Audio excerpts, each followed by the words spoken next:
Well, hello there, pretty people. How the fuck you doing today? Okay, so I wanted to come back on here. My wife had mentioned that, you said you want to go on political, blah, blah, blah. So I wanted to just take a little more time today and just say the bottom line for me is thus far, and what I'm striving to do is to continue to create content that is genuinely me. You know what I mean? I think one of the things that people hate about Donald Trump is that all the tweeting, right? And how he's so crass and just blatant and just an asshole at times, without a doubt. But there's something to be said about someone who is genuinely themselves, who does not give a shit and says, fuck it, and I ain't running for political office. But at the same time, when I make a video like that, um, you can tell I was specifically making the attempt. Now, people will make their opinion about what they think I believe. Um, and that's fine. It is what it is. But I'm not going to sit here and tell somebody who believes one way that they're wrong and I'm right.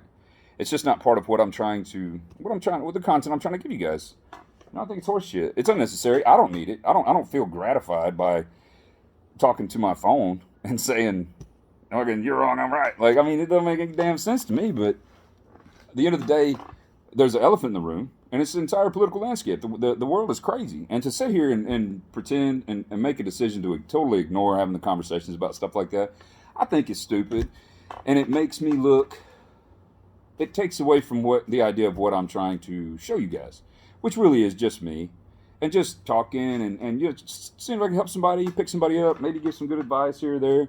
If something works for you, great. Let me know. I appreciate, I want to say, hey, thank you. I mean, I like thank yous. Or, like people have told me, how it helped them or it made them feel better. A like is fine. Or, views or whatever if you don't like it.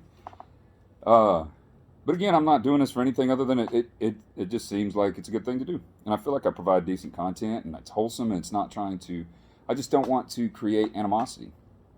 Um, I want to create, I want people to think about how they view things, because you can have a strong opinion about anything, politics, religion, uh, how to take care of your lawn, like anything, everything, right? But to sit here and say I'm wrong and you're right, and to be closed-minded and not open to new perspectives, that's exactly what's wrong with the world.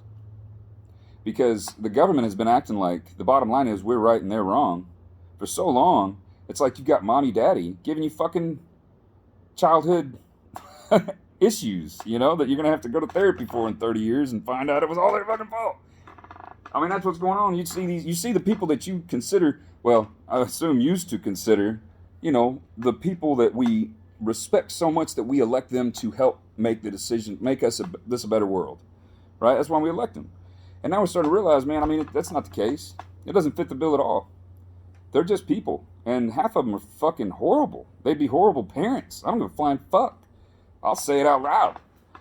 The bottom line is, I just think that me ignoring the elephant in the room and refusing to do any kind of content on things that matter to people is just stupid. And it's me being disingenuous. It's me not telling you who I really am. And there are things that I just don't feel like sharing. You don't need to know my opinion on politics or religion or how to do your lawn. You don't need it. If you would like to ask it, we can have a private conversation, and that's fine. But I'm not going to do it on this because, once again, when somebody watches my video, I love the idea that they feel better when it's done. That they don't feel, even if they did believe with whatever political beliefs I have, even if they were like, yeah, that was a good point, man. Da, da, da, da. I can't wait to use that at the next party if somebody shows up with differing opinion. No, fuck that. I'm not trying to give people ammunition. I'm trying to give people insight into the idea that that whole dream of the better human race is having that open mind and going back to when we used to be able to be on different sides of an opinion and not utterly convinced that anybody that doesn't think like us is just wrong and stupid or just doesn't understand. Because if you keep yourself open to another person's perspective, you may become enlightened. I used to love doing that when I was in the military. We deploy, and I would sit around, and you can, I mean, if you guys if you have a back and forth conversation, I hope somebody just validates it.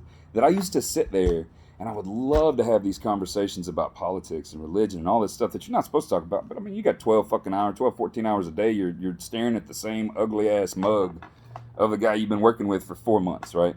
So you will run out of shit to talk about. It's like being in a marriage that you know eventually is going to end, but it isn't yet. So I have to fucking get along with you. And yeah, I talked about all kinds of shit. And I used to love it because I prided myself on, I call it kids gloves. You know, and I called it kids gloves because people are so sensitive. When you talk about things that are the core belief system, if you were raised in a house that was either left or right leaning and they were very strong on those opinions, it is really hard to challenge that without putting on the kids gloves, without making sure you're approaching it with an open mind and that they can feel that open mind. And so they're free to actually explain it to you. And in the end, they may learn something about themselves. And then, you know, hopefully open up the dialogue on my side and let me kind of explain, or like say, yeah, no, I get that. But I mean, this is how I was raised and this is what I think and da-da-da-da. That's the true power of human discourse. This closed-minded idea of communication between everybody, because mommy and daddy in the fucking Oval Office can't get along and it's just you got to pick one way or the other. It's such a waste of energy and it's getting us nowhere. And eventually we'll get back there. But as it is now, that's my point. That was why I made the decision to make that video. Because I want you to know where I stand and why I'm making this content the way that I'm making it. Because that's what I believe. I think that's the most powerful thing. I get this message to more people, and more people decide to have conversations like that, no matter where they are in the world. And that creates dialogue that gets us moving in a direction. It gets the ball rolling. It doesn't create that, you know, bumping heads and fuck that. I don't give a shit if he is right. I'm not doing it because I don't like that he don't think the same way I do. I mean, fuck, man. That's what's been going on for too long. That's where the stagnation and all the anger and animosity is coming from. I think that was the kindling for the fire in the first place. And it's divisive and it doesn't make us better people. So, anyway, love y'all. I'll talk to you again soon, okay?